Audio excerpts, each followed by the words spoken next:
Bonjour à toutes et à tous, Laurent, Airspace Drone. Aujourd'hui, nous allons regarder et comprendre la carte de contexte qui est disponible dans l'application Flyby. La carte permet pas mal de choses et en tout premier lieu d'explorer les données et les contraintes géographiques qui sont vérifiées lors de la préparation de mission, mais finalement sans créer ou en tout cas sans passer par le module pré-vol de préparation de mission. La carte est une carte standard. On peut bouger la carte de gauche à droite, en haut, en bas. On peut zoomer avec la molette et également avec le bouton plus et moins. On peut également, si besoin, avec la touche Shift ou Maj, appuyer, en laissant appuyer, sélectionner une partie de la carte pour zoomer dessus assez rapidement, ce qui est assez pratique. Voilà, une fois qu'on sait un peu servir de tout ça, on va aller explorer un petit peu les différentes strates de contexte. Ces différentes strates de données géographiques, finalement, sont une compilation de toutes les données que l'application va venir vérifier lors d'une préparation de mission, sauf que là, visuellement, on peut vraiment regarder le contexte sans avoir à créer une mission. Il y a plusieurs encadrés qui regroupent de façon un petit peu intelligente les différentes données, donc comme les données aéro, les données de zone naturelle, une partie prise de vue interdite, les réseaux routiers, ferrés, etc. et d'autres informations complémentaires. Chaque strate de données donne, lorsqu'on clique dessus, un détail permettant de comprendre ce que c'est, quelle est la légende, etc. On peut également cocher, évidemment, décocher ou cocher la strate de contexte pour pouvoir l'ajouter ou la supprimer. Puis à droite, un petit bouton pour paramétrer l'opacité de cette strate. Voilà. Pour les données aéro, on va retrouver, donc, si on les passe rapidement, les données aéroports et les stations base ULM, donc, qui sont les données de protection des plateformes aéronautiques liées à l'arrêté du 3 décembre 2020. On va retrouver également, je vais les supprimer au fur et à mesure, retrouver les zones de contrôle, les CTR autour des terrains, qui peuvent être importantes dans la préparation d'une mission. On retrouve également, je vais me déplacer un petit peu, voilà, retrouver les zones prohibées, souvent autour des centrales nucléaires ou des sites vraiment sensibles, donc hop, je peux décocher au fur et à mesure. On retrouve également donc les zones restreintes et dangereuses qui sont aussi des zones aériennes qui peuvent impacter une mission. Voilà, on retrouve quelques informations. Les zones issues des suppléments AIP, donc les suppléments AIP sont des altérations, on va dire, de l'espace aérien, et ces suppléments AIP sont édités par le service d'information aéronautique, le SIA, tous les jeudis. Flyby compile ces données tous les jeudis pour vous les mettre à disposition. Donc par exemple, on va en trouver un ici. Voilà, donc un supplément AIP. Souvent, ça... la conséquence de ces suppléments IP sont la création de zones temporaires un petit peu équivalentes aux zones restreintes. Donc voilà. Voilà donc pour ces suppléments IP. On va retrouver également en dessous, je vais un peu dézoomer pour les voir, tout ce qui est secteur Voltac, 7BA, donc secteur d'entraînement très basse altitude de l'armée. Donc ces zones sont assez importantes parce qu'elles vont intervenir dans potentiellement des notifications à Alpha Tango lorsqu'on est dedans, donc notifications auprès du ministère des Armées, parce qu'il y a des hélicoptères qui vont évoluer à très basse altitude, ce qui peut être dangereux pour vous et pour ces hélicoptères. Voilà. Et en dessous, les zones urbaines, je vais rezoomer un petit peu pour se donner, voilà, pour bien qu'on les voit. Donc deux couleurs différentes, les zones orange qui sont probablement des zones urbaines, donc des agglomérations, c'est-à-dire un agrégat de bâtiments, et en jaune des bâtiments isolés qui a priori ne seront pas des zones urbaines. C'est à l'appréciation du pilote, en regardant l'image satellite plus l'information donnée par Flyby via ces zones bâties qui vous permettront de vraiment définir si vous êtes en zone peuplée ou pas. Voilà, hors rassemblement de personnes bien sûr.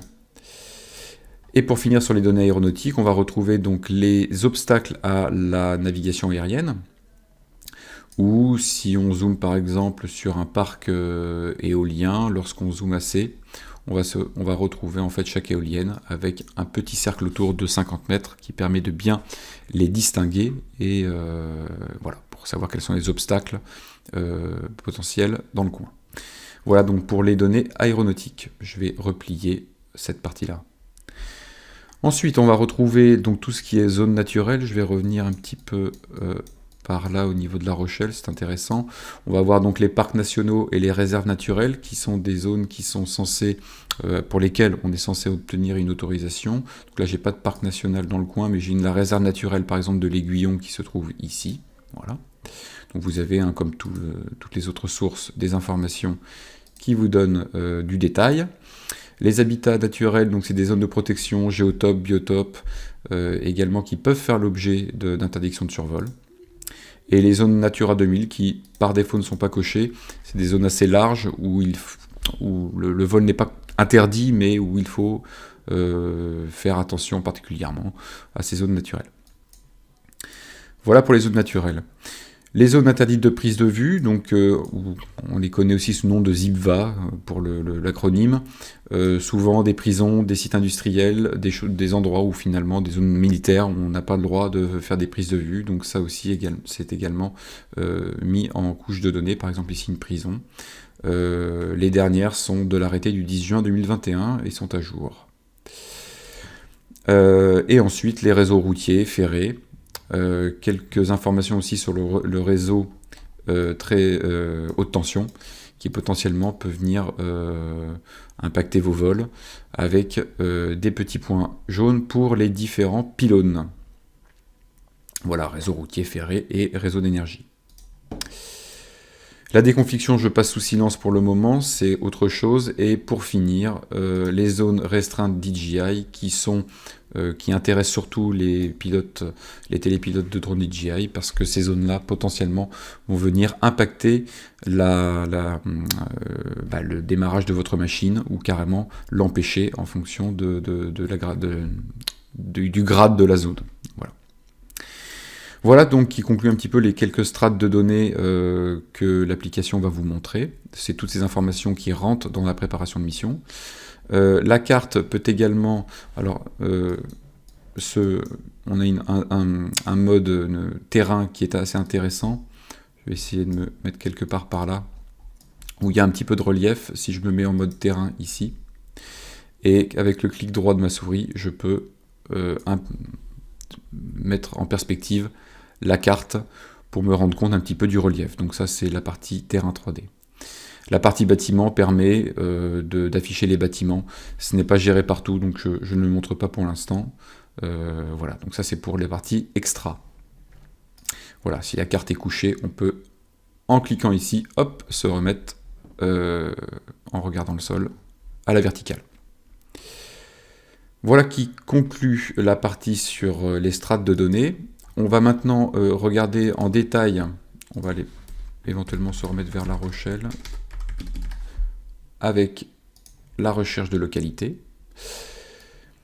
Ce qui est intéressant aussi, c'est que voilà, lorsqu'on fait un clic quelque part sur la carte, on va avoir quelle est la géolocalisation, donc l'adresse sur laquelle on a cliqué, et les coordonnées. Il y a lors de ce clic deux boutons, contrainte et météo. Si je clique sur contrainte, je vais avoir un aperçu à l'endroit de mon clic des contraintes géographiques. Et donc là, on retrouve ce qu'on retrouve lors de la préparation de mission.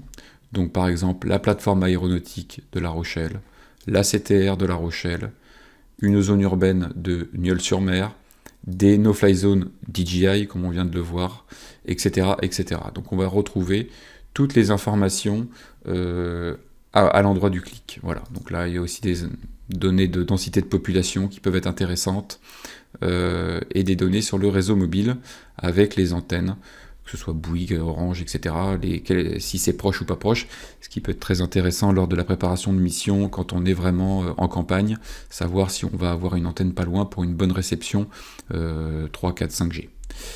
Voilà, donc cette partie vraiment permet à l'endroit du clic d'avoir une information de contrainte. Évidemment, pour vraiment préparer une mission, je vous renvoie aux vidéos qui traitent de la préparation de mission dans la partie prévol. À l'endroit du clic également, on peut demander la météo. La météo ici permet voilà, d'avoir au point toute la météo sur plusieurs jours avec des prévisions, le vent, la direction du vent, les rafales, etc. Une vidéo dédiée traitera de la météo, donc je n'en dis pas plus. Voilà. Voilà qui conclut cette vidéo donc sur la carte de contexte, la carte qui permet d'explorer donc les différentes couches de données. Si je reviens dessus, vu que j'ai tout désactivé, je peux avec le petit bouton en bas, en haut à droite, pardon, remettre les strates par défaut pour remettre la carte par défaut, ou éventuellement tout cacher ou tout afficher si besoin. Ça fait un petit peu beaucoup, donc je préfère strat par défaut. Voilà qui conclut donc cette vidéo. Nous restons tous à votre disposition sur support@flyby.aero.